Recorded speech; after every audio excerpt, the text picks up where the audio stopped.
Hello.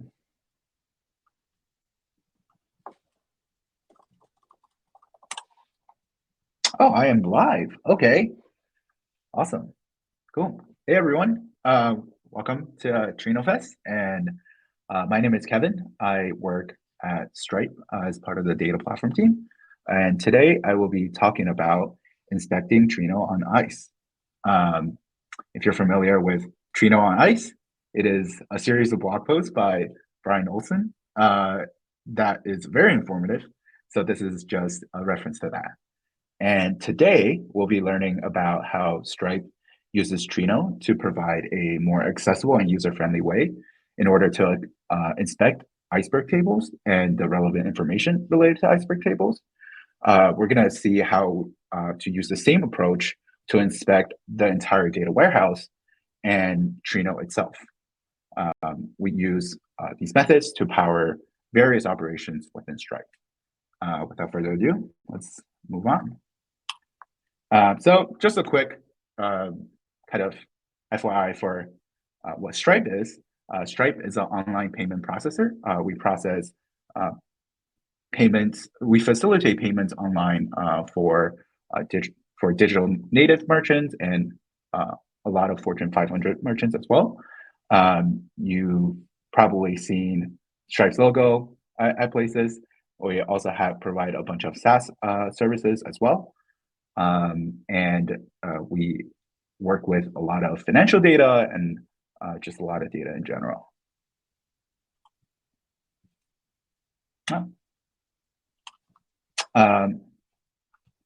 What is Trino?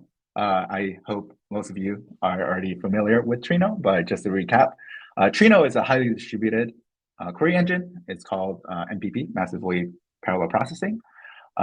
We use Trino to enable interactive data analytics and to facilitate the data lakehouse architecture, in which we combine Trino and a data lake table format, such as Iceberg table, to facilitate querying information and doing analytics on information. Today, I'm here to talk about Trino at Stripe specifically, which is what my team and what I've been working on for the majority of the last 2 years. And just to talk about kind of how we use Trino, we use it to facilitate ad hoc analysis. So, data analysts, software engineers, whoever can go into an internal portal and perform ad hoc analysis, and that is all done through Trino.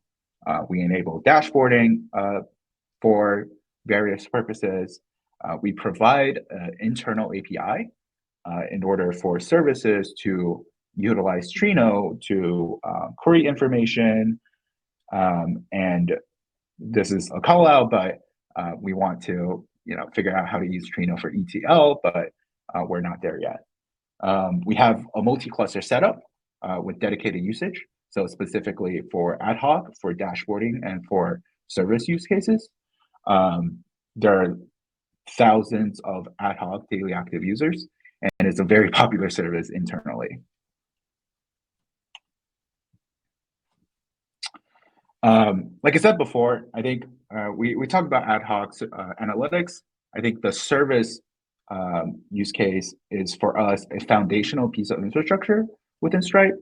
Trino provides a service in which other apps can build upon its API in order to grab some information about our internal state, our internal data, and just from working on Trino, I call it the Swiss Army knife in the data ecosystem, and I can show you some of the use cases and why I think that is.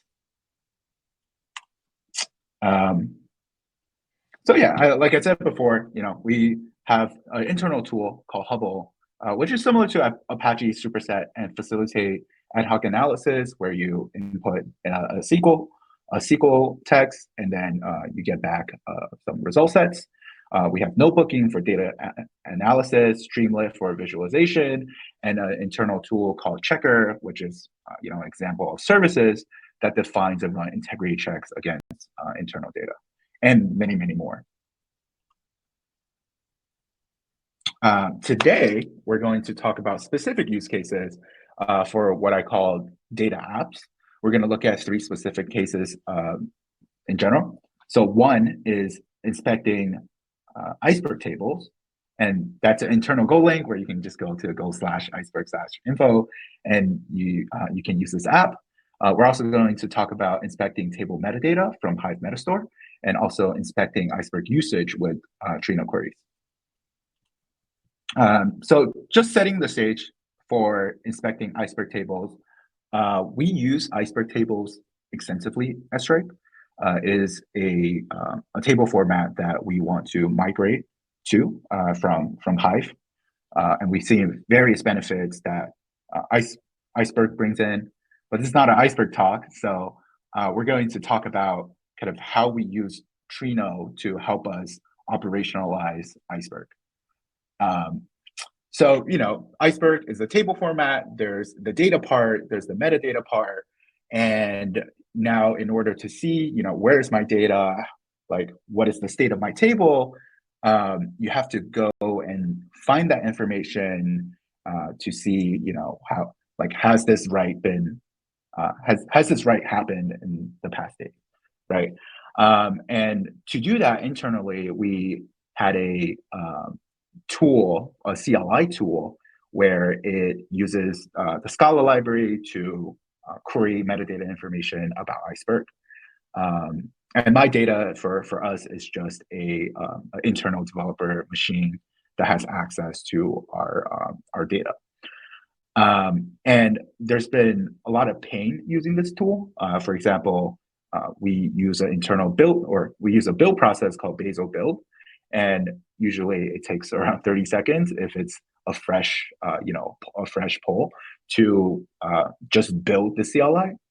The CLI itself is also quite cumbersome to work with. It is machine friendly, it gives the output in JSON, in JSON format, but it's not really human readable. And a lot of the time I want to look at my Iceberg table from various different aspects. But with the CLI, you're only able to query for one type of information, as in like show metadata or show partition. However, using Trino, we realized that Trino and Iceberg connector supports multiple what they call metadata tables, or with respect to Iceberg. These metadata tables gives you all the metadata information about a particular Iceberg table. And this for us can replace some of the functionalities for the Iceberg CLI. Specifically, if I want to see the historical version of the table, what snapshot it is at the different partitions and the different files, I'm able to query that information through Trino and circumvent or replace the Iceberg CLI itself. So, now you can write queries as, select all from my Iceberg table and the metadata table in order to figure out how your Iceberg table is doing. We combine that with kind of this concept of templated queries, right? Where we have the query string partially filled out, and all the users have to do is to fill out their own table name. So then you can just one-click the button, press run, and we'll give you all that information related to the table. We also combine that with the idea of templated dashboard, in which the dashboard can run multiple queries, and it's just a nice way to present that information. And I can show you what it looks like. You can see there are various different tabs. That's the power of the dashboard, templated dashboard. Each tab can run a single specific query on the metadata table and present that information in a column format. And this is a very easy way to see, how my Iceberg table is doing. And it's a one-stop shop for, given an Iceberg table, give me all of the information. And this is immensely helpful for debugging purposes, especially during incidents, and especially if you're getting woken up at 3 a.m. Instead of typing 3 different CLI commands, you can just send your table name here and take a look at everything that's going on with your Iceberg table. And here you can see the kind of specific information about the snapshot ID, what Spark job has committed to this and at what time. And this is just one example of the use case that we look at. So now that you have this functionality, what we've seen is that now it is in a format that is SQL friendly. So there are additional benefits of that, which is analysis. You can do aggregations, filters, and searching. You can answer various questions with respect to a single Iceberg table, such as when did my last write happen? How much data was in the last write? How many records? What are the file sizes? How big is my Iceberg table? We get that a lot. What is the schema and partition spec? And the average data size for compaction. And this goes hand in hand with, like the health of the table. Should I perform any kind of operations? Is there any anomalies? And you can kind of use this information and extend it further to say, my table usually writes, 100,000 records. Now there's like half of that. That's an anomaly detection use case. And there's a talk online on YouTube called Apache Iceberg's Best Secret, a guide to metadata table. And there are many, many use cases listed there. I think it's someone from Apple using Iceberg metadata table on the Spark side. So this is just kind of a corollary to that on the Trino side. So, we built that out. It's great. One thing we realized that was missing was the metadata associated with those Iceberg tables that is part of the Hive Metastore.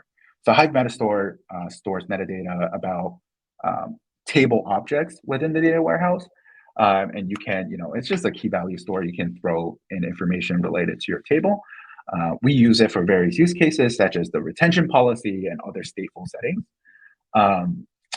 What we've seen through the metadata table for Trino and Iceberg connector is that there was no way to grab this kind of table property information from Trino. And I would just like to say we run an old version of it. We did some digging afterwards. We run 358. In version 369, there is a $ properties metadata table, which does exactly this. But because we're running an old version, we had to find a different way to make this work, because it is valuable to have this information. So that's the next part. So how can we inspect the table metadata from Hive Metastore using Trino? And the way we were able to accomplish this is to use the another connector of Trino, the Trino PostgreSQL connector. And we use this in order to connect it directly to the Hive Metastore's database. Hive Metastore is a service. It runs a backing database, and we use PostgreSQL. So, once we're able to connect to that data,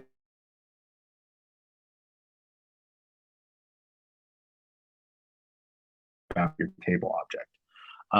So we have, there's a specific schema related to that. We're able to run SQL on that. So you can say, my Iceberg table is called foobar.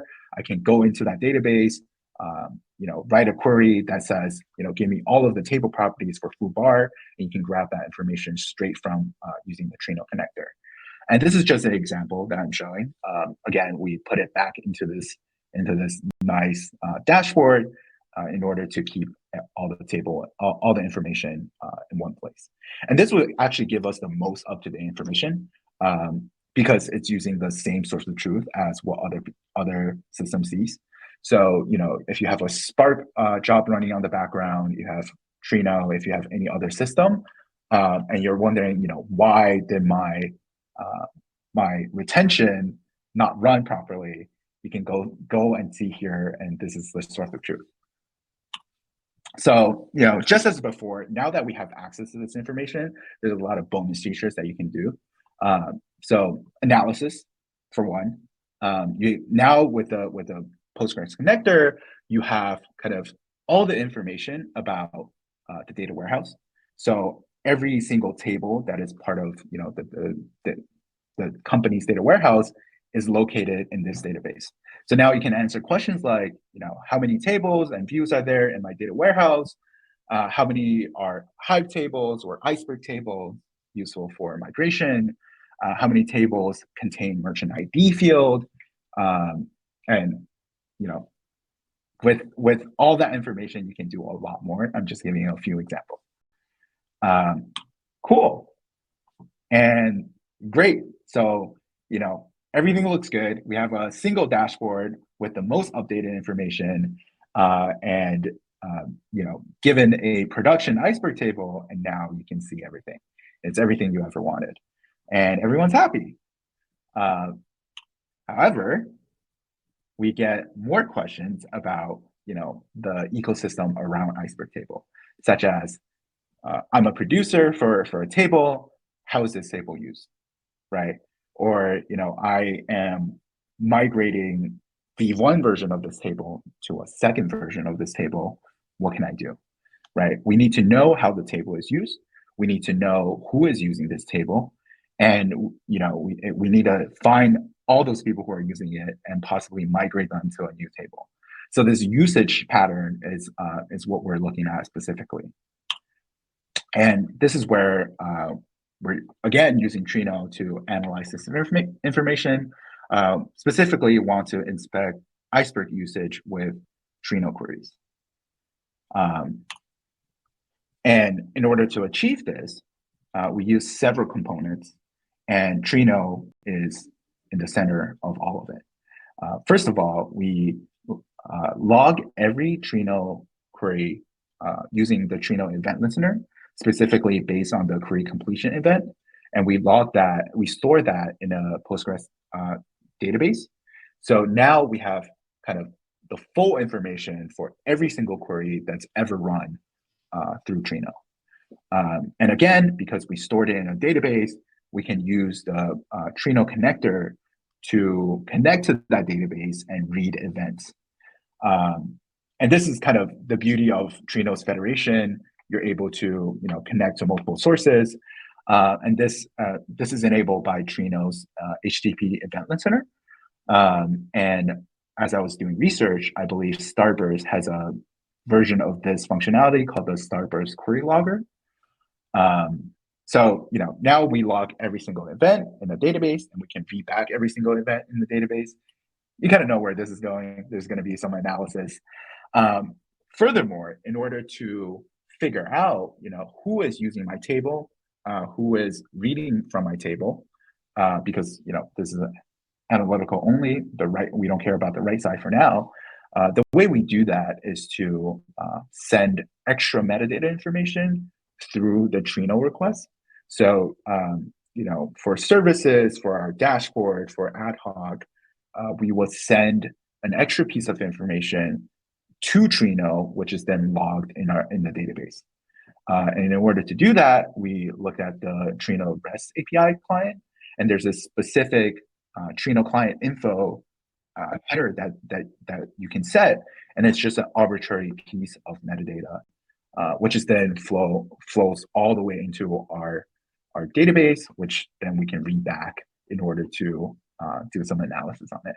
So some example metadata can be a dashboard ID, right? This dashboard is using this Iceberg table. An Airflow task, a checker ID, a workflow engine ID, basically any identifiable information about where this table was used. We kind of carry that information all the way to the Trino request, which is then stored. Like I said before, it shows up as the client info field. And this is part of kind of Trino's contract and how it manages this piece of metadata internally. We use an arbitrary a JSON format, which allows us to encode arbitrary metadata as a dictionary, and you can enrich this data however you want. For us, the first use case is where the workload ID and where it's coming from.